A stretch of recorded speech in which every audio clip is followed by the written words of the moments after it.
Welcome to the Three Martini Lunch.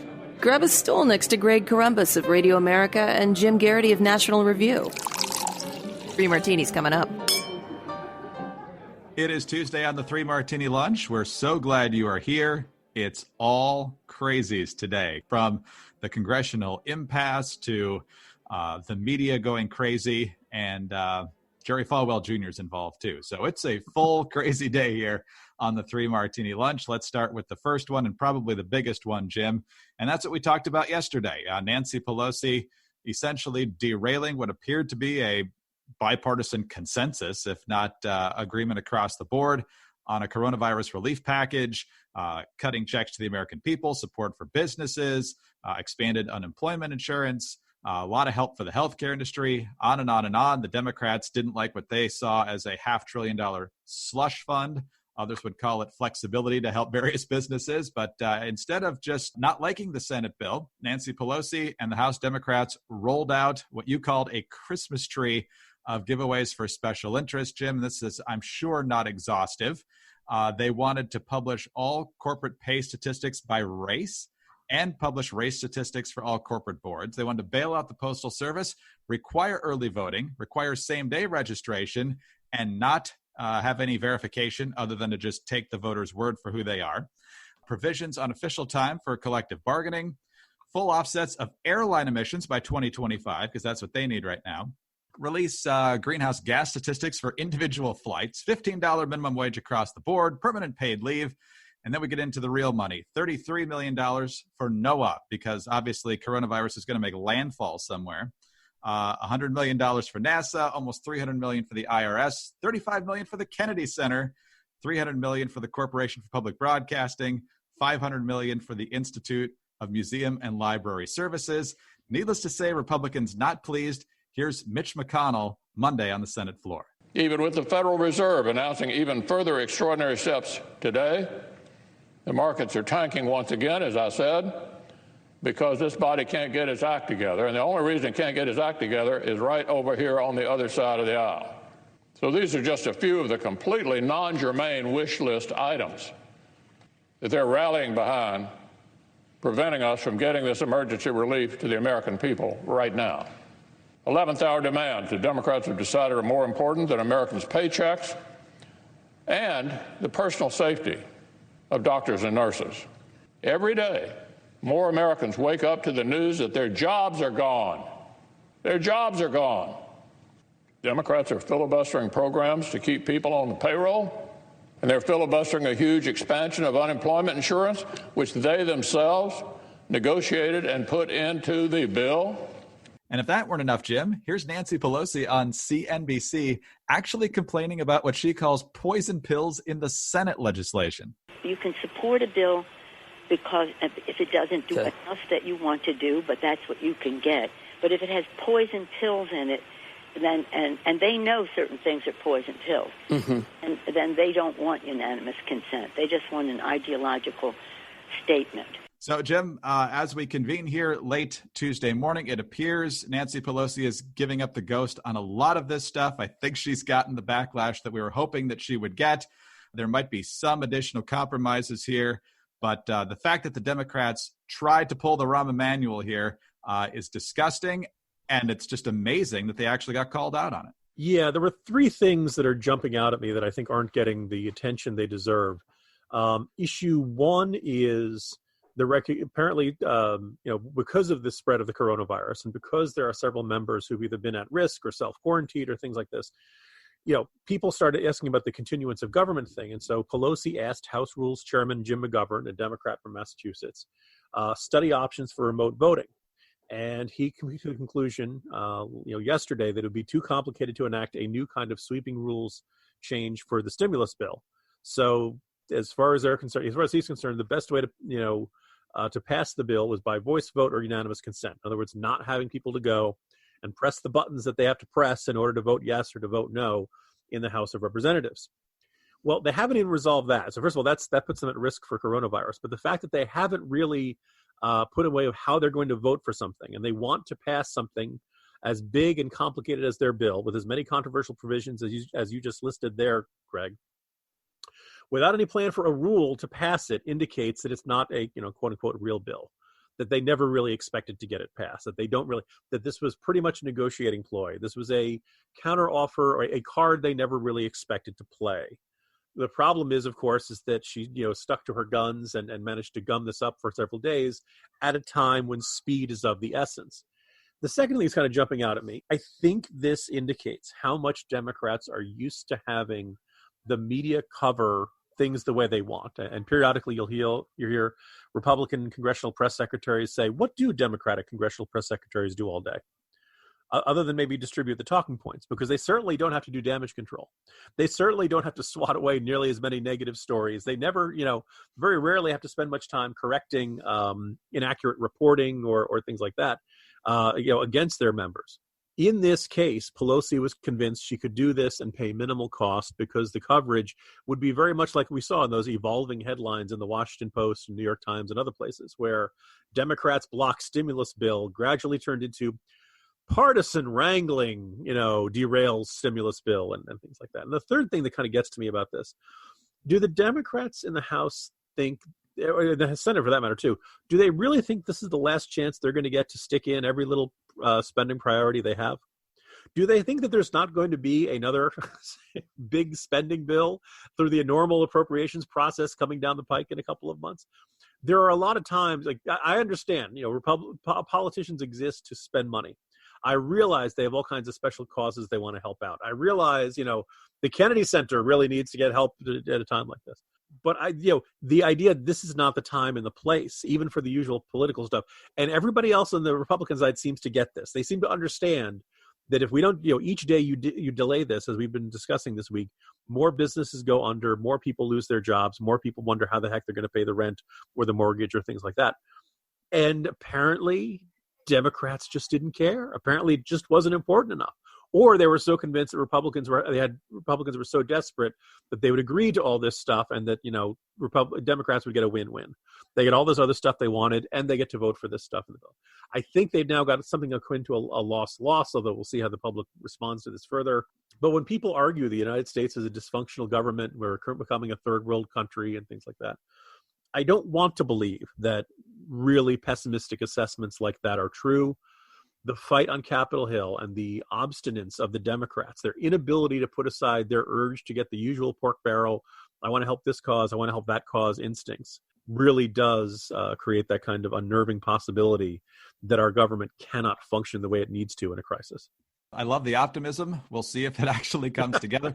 Mitch McConnell says we're on the 5-yard line. He didn't say which 5-yard line, but based on the context, I think he thought he was 5 yards away from getting this done. So we'll actually see if the Democrats are at least chastened enough here to get this done. Because you're right. I think this is probably a loss for them to not only take the heat, but then never even really advance anything with all these wish list provisions that were completely unrelated.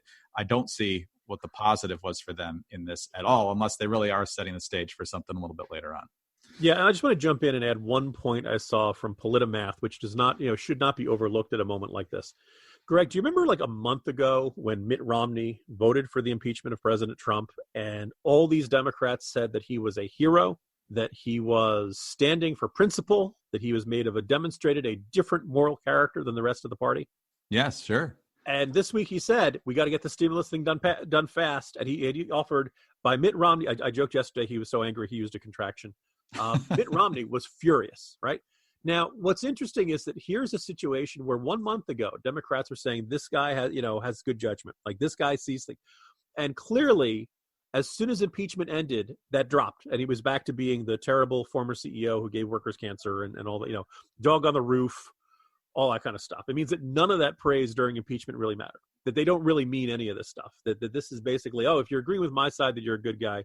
If you're opposing my side, you're a bad guy. And none of my assessments have anything to do with anything else. Because if it meant something, then you'd like to think that at least some Democrats would be, well, okay, we know Mitt Romney's not unreasonable. We know Mitt Romney is not some frothing at the mouth partisan hack.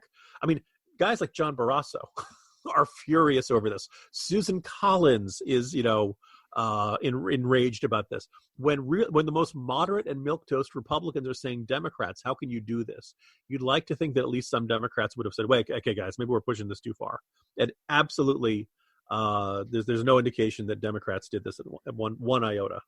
Let's move on to our second crazy martini. And for this, we head over to NBC News, but a lot of other outlets covered this, specifically blaming Trump for a 68-year-old man taking chloroquine and dying, and his wife taking it as well and ending up hospitalized.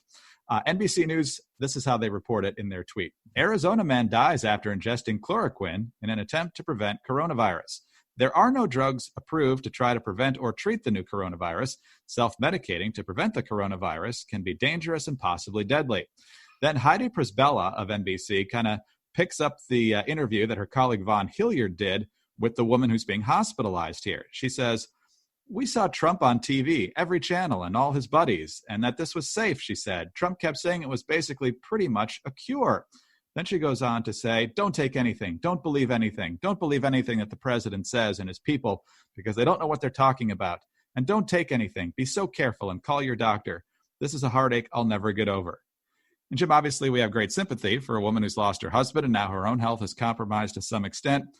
But what NBC and so many other of these media outlets aren't reporting is these people consumed fish tank cleaner because the ingredient chloroquine was in there. At no point did Trump or anyone else associated with him suggest this, and now Trump is being blamed. I think The Hill was the worst. They've actually taken their tweet down. It was so egregious, but others have basically said, Trump said, take chloroquine. These people did it, and now one of them's dead. I guess you can't fix stupid sometimes. You can't, Greg. But I just want to observe, there was a time when I was, a younger man in Washington, D.C. journalism where The Hill was once a serious Capitol Hill newspaper that focused on covering Capitol Hill and Congress and what was going on in depth. It has now become a clickbait factory. For example, every single time you see, conservative commentator denounces Trump, it is a summary of Jen Rubin's latest column at the Washington Post. And so probably the most misleading, the most hyperbolic and inaccurate, headlines in any given news cycle, there's a good chance it comes from the Hill. To let people in on something, a little bit of, behind the scenes stuff. Early this morning, I get a message from Charlie Cook saying, "Hey, will you take a look at this?" He's got a corner post saying, "No, President Trump did not make anyone ingest fish tank cleaner." And it's basically the gist of what he wrote in the corner post. We just kind of tweet. I said, "And what a recommendation towards the end." And I was like, we have all kinds of ridiculous warnings on products that are basically designed for astonishingly stupid people. And I sent him a link to an article entitled, "Why does your chainsaw say not to hold it by the wrong end?" It is by a lawyer talking about the product liability process and how some of this is because people are genuinely stupid, and some of this is simply because its manufacturers want to avoid a defective product lawsuit. And, Charlie has a very good point. I added something a bit more to say, Greg, there is no quarantine for stupidity, and there is no way to inoculate yourself against it. So when you say, "Oh my goodness, the president talked about these drugs," and by the way, I think the president is being a little too optimistic in his assessments. Fauci and the rest of the doctors are saying that there is potential these drugs could be very effective in treating it, but potential is not certainty. I have no problem with cautious optimism. I think the president tends to forget the cautious part. And if you want to give him some grief saying he's making it sound like it's a sure thing, that's a fair gripe. What we're not seeing here, at no point does he say, by the way, it's worth noting, the drug that they took and the drug the president was talking about were not the same thing. Chloroquine is not quite the same thing as what's in there, in your fish tank cleaner. And so, Greg, you look around this, we realize we live in a world in which the box for Nitol warns you it may cause drowsiness. It's a sleeping pill.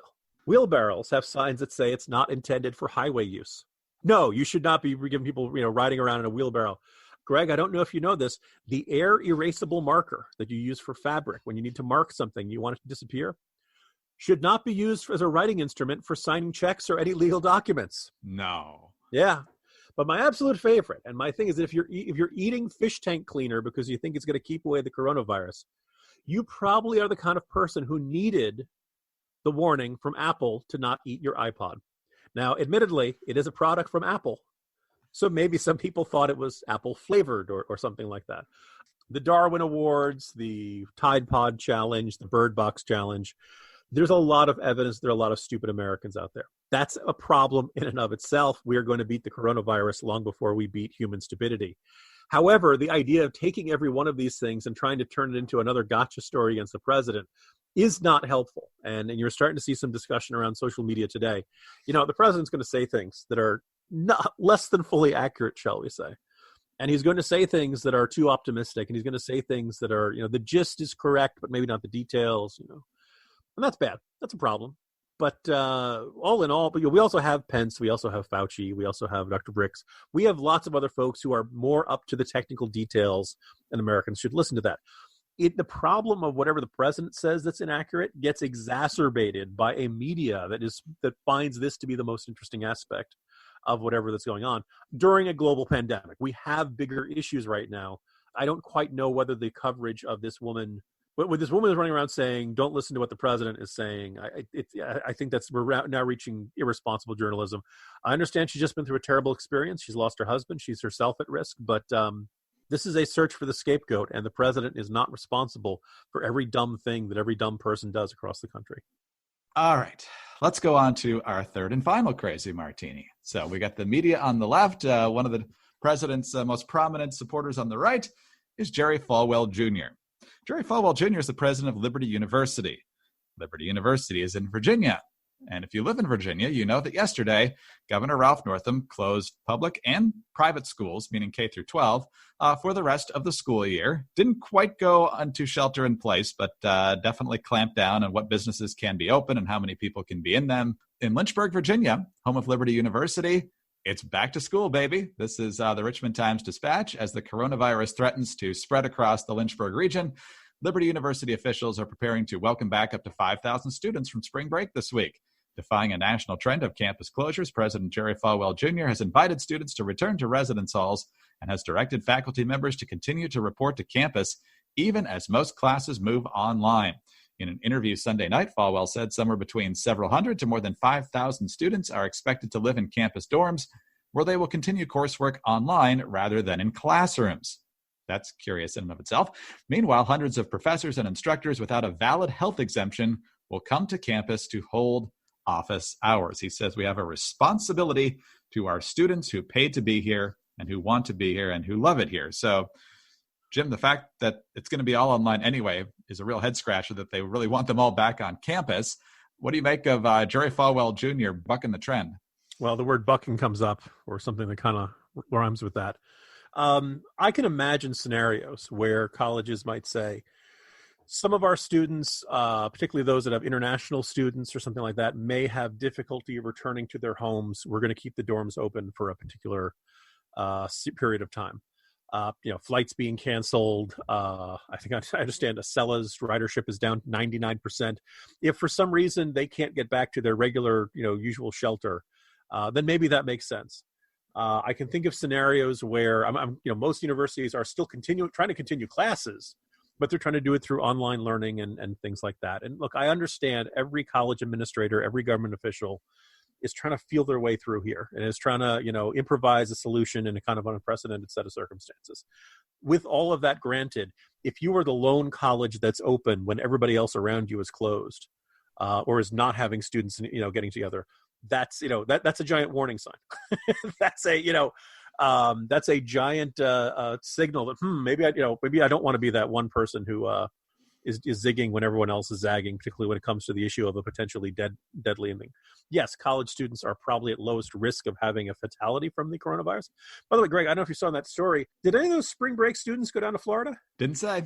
Okay. I mean, I'm assuming the demographics of what we saw of the comments of those, college students on the beaches in Florida don't seem like they're from Liberty University, but you never know. But look, the college students, because of their youth, are not immune to the coronavirus and not immune to bad reactions. Thankfully, the fatality rate is very, very low, but nobody wants to spend time in an ICU. And we have had cases of people who are significantly younger. The fact that they're keeping people out of the classrooms is kind of an indication that they recognize there's some danger there, but they seem to think there's not much of a problem of college students living together. Like I said, there's a nagging fear that, this is somebody who wants to believe the solution is imminent, and the solution is not imminent. I don't understand why they can't go take the courses that they take the course, no pun intended, that other colleges and universities are taking. There seems to be a mentality among some folks of, and I wonder how much a carryover from 9/11.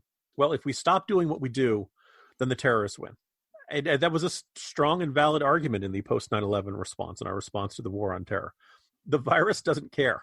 The virus has no consciousness. It doesn't know if we're doing online classes or in classes. I mean, it can't spread from person to person in that circumstance. But so it's one of those things where I understand the desire to have defiance. I understand the desire to somehow show we're not going to back down from this.